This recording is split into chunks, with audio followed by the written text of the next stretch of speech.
All right, so I got good news and bad news. The bad news is that unlike my other videos that I put out for you guys, this isn't gonna have me pulling back the scenes, pulling back the curtains on my own agency and showing you guys the exact tactics of what we do. But the good news is this might be the exact video that you need to cross 10, 20, 50, $100,000 a month. And the reason I say that is because we are all one or two limiting beliefs away from a major increase in our quality of life. And I've gone through many episodes where I've been stuck, I've been plateaued, I haven't been able to grow, I haven't been able to start, I haven't been able to get my first client, whatever the case may be.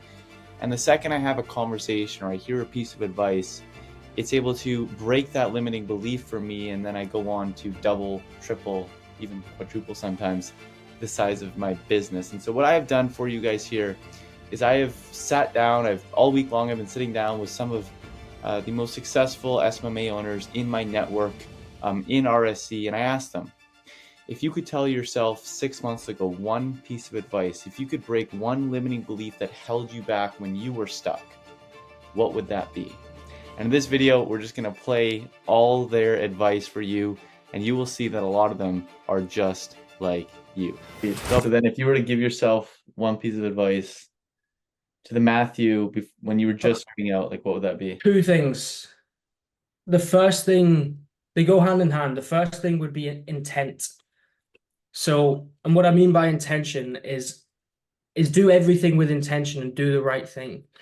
And what I mean by that is when I first started out, I mean when I first spoke to you, Dylan, I was focusing on things that didn't matter. Website, logo, agency name, all that bullshit. And I didn't realize it was bullshit because I didn't really know what the right direction to take was. But I think as soon as I realized and ingrained in my head that you just need to pull the levers that need to be pulled. It's Yeah. that simple. And if you can pull those levers again and again and again, you'll get to where you want to be.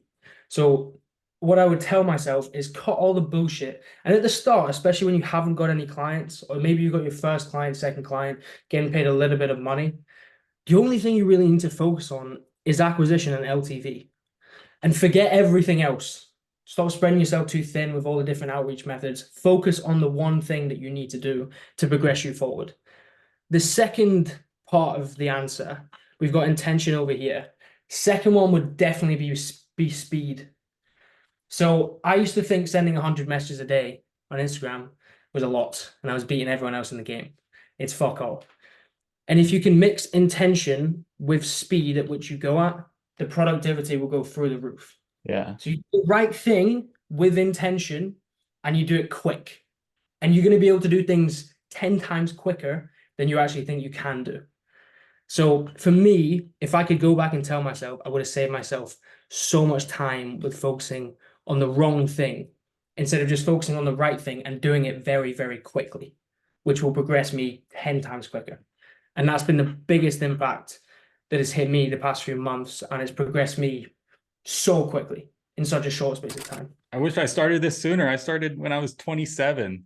I wish I had started this journey and not wasted my time in college working jobs that I hate and like going out and drinking all the time instead of like doing something productive. I feel like I'd be in a much different position, but I don't like to think that way because it does me no good, first of all. But like I was put in this position at this time of my life for a reason. Like if I had done this all sooner, I never would have met you. I never would have gotten to work with all the guys in RSC that I have like genuine friendships with.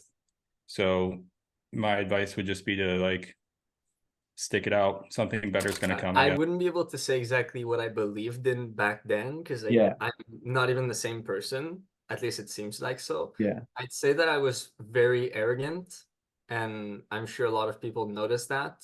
And obviously, you guys were able to kind of bring me back, and well, I had the willpower to change, which helped. But Yeah. I was definitely in a place where the school mindset was really kicking in, where it's like, oh well, I'm good, I can perform really easily, just put a bunch of hours, and it's not really the case. Even now, I probably spend half my time thinking rather than just doing actions, and I Yeah. think that was the biggest mindset switch. It's just like it's not about what you think, it's about what you actually do. And so like putting all the thoughts into action was like probably the biggest lever I pulled over this entire time. It was a quote you mentioned on the RSC call a while ago, and just about the mindset of like money.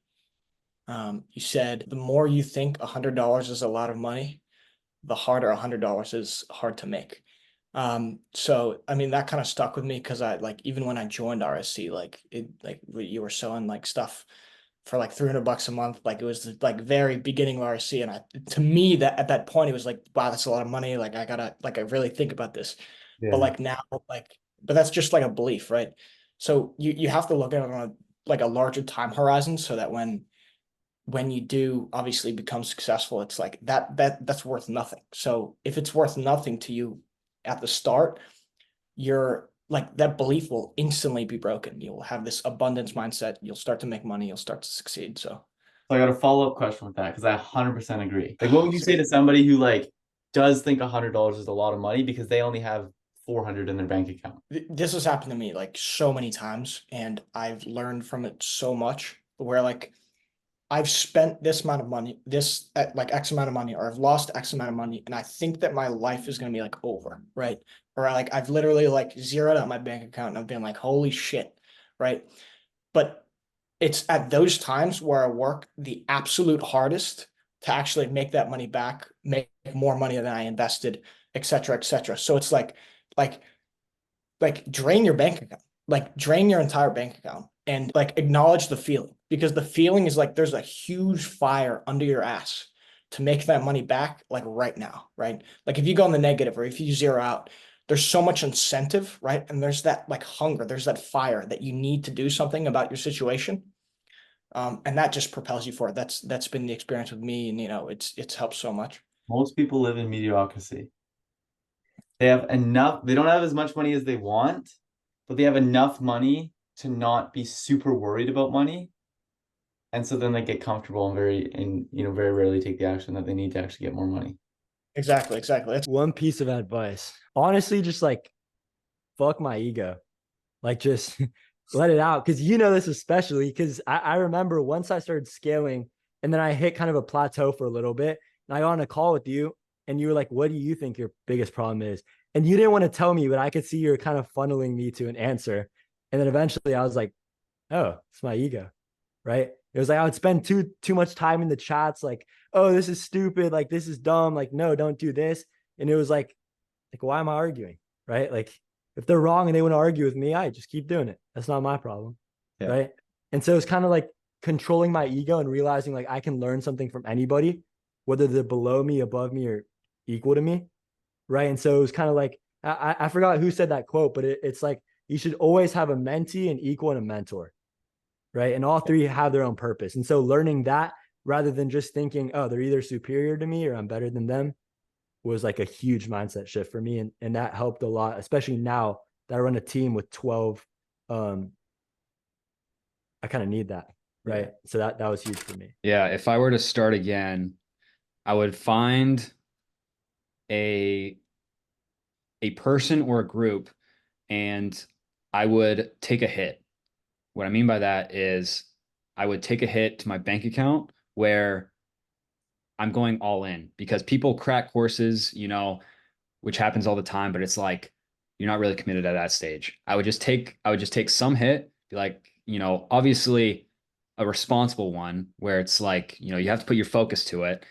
And I would learn as much as possible, and then I would implement it. And then I would be in that community of like-minded individuals, constantly asking questions, getting on those calls, implementing the stuff I learn.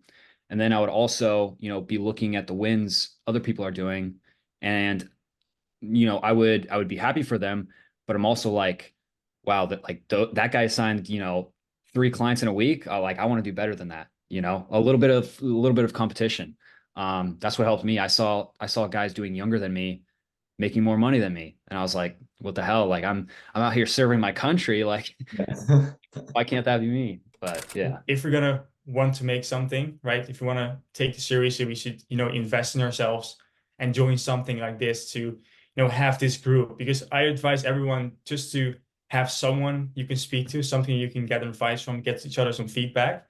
But of course, the more the better. If you have a whole group with everyone has their own agencies and different niches and whatever, you can just ask so many questions, right? And you get an answer for everyone. It's not only Dylan who's speaking. Like everyone has some piece of advice. Everyone has their experience in some certain way.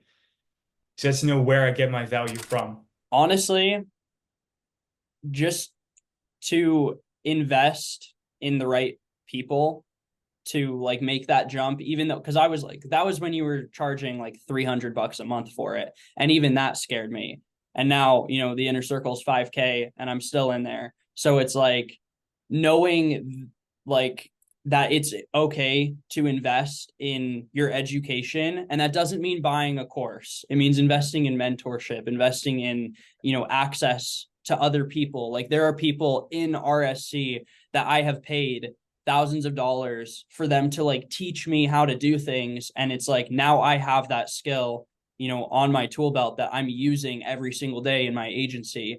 And like Hormozy, there's a chapter in the $100 million leads book, the agency chapter, which if you haven't read, you should read it, because he talks about how he uses agencies in a better way, and rather than like paying them every month to do these services for him, it's like pay them to teach him how to do that stuff himself. And it's like using that same approach with like guys in RSC, I've been able to develop so many more skills. And it just goes to say like investing in your own knowledge is, I would say, the smartest thing anyone could ever do. I think I used to have a lot more doubts about what I was doing and about whether I could do it or not. So I think if I could speak to my earlier self, I would just say jump in right away. I would just say jump in, put the doubts aside. And as long as you're doing the work, and as long as you are doing the work and putting in the effort, the doubts are going to go away anyway, because you're going to reap the benefits from that. So I think just committing and jumping into something fully and actually, being disciplined to make that happen is kind of the best thing I could tell myself to do sooner. For me, the first thing that comes to mind is speed and volume. A lot of like outreach and a lot of just in general, when it comes to business, if you can implement things with speed and implement things with more volume, then you're going to see more results. Like it's a numbers game at the end of the day. I know you touch on this a lot. And that's something that I noticed kind of like early on, like the moment we started implementing more volume on like, let's just say outreach with social media, then that was when we started noticing more sales calls, more closes, and etc. And now we're at the point where it's like, we just need, I feel like I'm still not doing enough speed, not enough volume. Like I want to get it to a point where it's like 1 million people a day or some shit. Yeah. Entrepreneurship is a skills game. It's not like you go into it and then you throw yourself into it. You have to learn how to sell, how to market, how to do all of these things. So honestly, I don't know if I would have went right into a business right away if I would have learned that, oh yeah, you have to learn how to sell either way. So you might as well get paid for it. That's what I'm thinking about. So I don't know. I would have focused more on skills instead of like building a business. Man, that's a good question. I think the one thing I would say to myself is probably just pull the trigger on getting help from somebody. Carter was like, YouTube University, that's how I learned everything. But honestly, I feel like I've learned so much being immersed in, all the people in RSC, like Cannon, especially Ishmael, man. I love that guy. He's helped out so much, just having that network of people, and just pulling the trigger on doing that. Because I'm a stingy guy. I don't like spending money at all. You know what I mean? And so when it came to, cuffing up however much money it was to do something like that, I was super against it, and then when Adine was like, dude, we got to do this.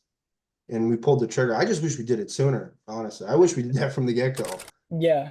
Honestly, I think it would be pretty simple. It would literally just be input equals output. Like when you first start, you think you're doing a lot of work, and then you realize like everyone around you is like running laps around you. And sure, some of it is just experience, but definitely at the beginning, you think you're working hard, and you're definitely not working nearly as hard as you could. So I would literally just say input equals output. And you deserve less than like you think you do. Like you need to work hard for a long period of time, not just work hard one day. Yeah. Maybe 3 days from that you had another hard day, like you have to put in days after days, definitely. Nothing is easy. Like this isn't easy. Just because you see people saying gonna make 10K per month, you're gonna blah blah blah. It's 100% possible, but it's gonna require to go through the trenches and to actually do the fucking work. You gotta actually, like when I started out, I was like, man, this is gonna be able to make me go to 10K per month. For anyone listening, like going to want to start SMMA, it's totally possible, but it's fucking hard work. It's like starting any other business. It's just the business that probably out of all of them, I don't know that much about other businesses, probably all of them that has the easiest way to get into it because you don't need anything to get into it. But that doesn't mean that it's easy. Yeah. It's just the simplest, I guess, and simple and easy aren't the same thing. So if I would say something, it would just be like, if you really want to do this, prepare to work your ass off and prepare to make it your number one priority, which I kind of had back then, but I still didn't think, I still thought it was like, this isn't hard. I just got to keep on going. And you do got to keep on going, but you have to know that it's not easy. It is hard, and you got to just put in the work. And I guess another thing, just to say right now, I'm gonna quote Alex Ramosi all the fucking time in this video because he's helped me so much, and I listen to all this shit all the time. But another thing is like, I was really into like routines and like, oh, you gotta wake up, take a cold shower, you gotta meditate, you gotta read books, you gotta not. I had a period, honestly, the biggest issue that I've had for my discipline is like YouTube, Netflix, all that shit, just getting into that and getting sucked into it. So I was like, I have to remove all of that. But to quote Alex Ramosi, or paraphrase, I guess, I mean, if you watch YouTube, if you fucking drink alcohol, if you wake up at 12 p.m.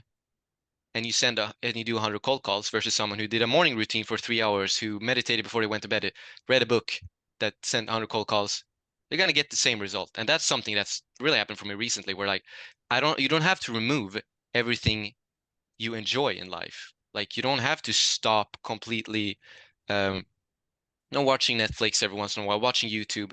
If there's one thing that you should remove completely, though, it's like TikTok and Instagram, because that kind of shit that I remove completely. But what I realized recently is like I'm not forcing myself to remove any of this shit. Like I watch YouTube probably every day, Netflix after I'm done with work. I chill, take a chill, watch a couple episodes, something like that, and I've been consistent. It's way better to be consistent and do less for a long way time. And if you can do that by enjoying stuff that's simultaneously, then that's better than, for a week meditating every day and reading a book and go, all that shit. So yeah, I guess that's two things, but one thing would be it's not easy. This is just as hard as anything else, but it's worth it, and it's good that it's hard, because otherwise everyone would be doing it. It wouldn't be a thing. One piece of advice to my younger self: take the action, don't delay it, don't get comfortable, as well as ask more questions. I feel like if I would have asked more questions a lot earlier that I was scared to ask, even on RSC calls, sometimes, you feel like you feel like your question might be stupid or it might be dumb. And like ask that dumb question. So that way that dumb question isn't lingering in your brain as a dumb question anymore. It's just, oh, I was an idiot. Now I'm smarter. That would be my biggest advice to my younger self, is just don't be afraid to ask questions, as well as network. Network is everything. So like, meet new people, talk to new people. I think network equals net worth. They do say that for a reason. Don't give up, man. Be consistent, because at the end of the day, all the work that you put into yourself and your business, you're gonna get paid for that. Just business is different than normal work. You don't just do the work and get paid by end of the week. You just have to wait. If you're consistent, if you're doing same or better every day, you're gonna make way more money and you're gonna be 10 times more successful. That's awesome, man. Well, I appreciate it. No problem.